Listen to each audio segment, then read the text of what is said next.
Shemai, we're out on a beautiful spring day today for a walk through the woods, and generally this time of year things are starting to sort of brighten up a bit, but there's one thing that really is striking if you can find them, and I've just seen a patch down here, and it's the Scarlet Elf Cup, or Sarcoscypha austriaca, and I'll just give you a quick glimpse and then we'll go down and have a closer look at them.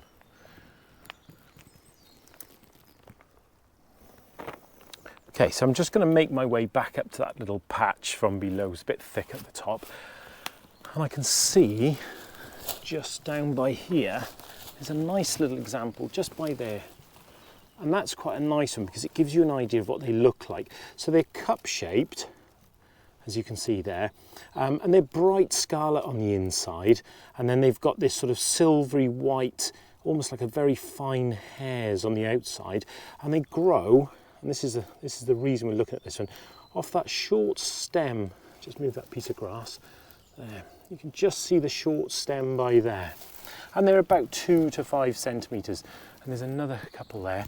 But if I move up to this patch up by here, look at those, absolutely beautiful.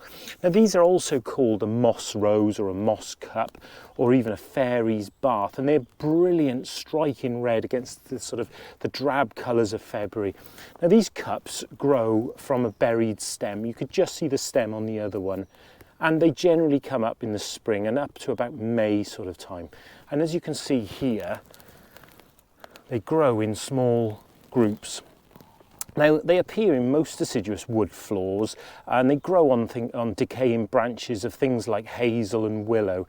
Now, they are widespread, which means they can be found throughout the country, but they're actually quite scarce. So to find a lovely patch, and I just spotted some more up through there, to find a patch like this is a real treat, and you can see how it brightens up the sort of walk in a woodland.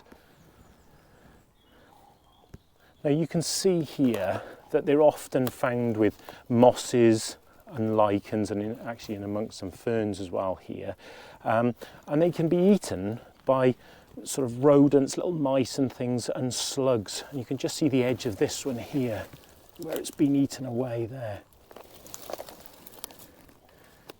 Now there's not many other fungi that look like these apart from the Ruby Elf Cup. Now these are the Scarlet Elf Cups. Now the Ruby Elf Cup are virtually indistinguishable, and I believe you can only actually tell the difference under a microscope.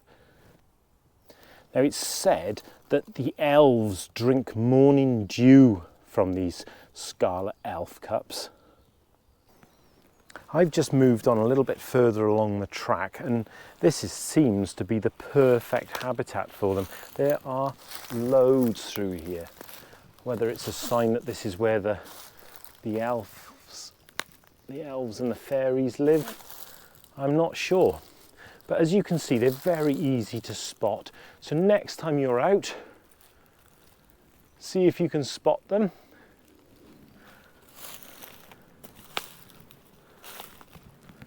Look at that, there's a really nice example. So there we go, the Scarlet Elf Cup.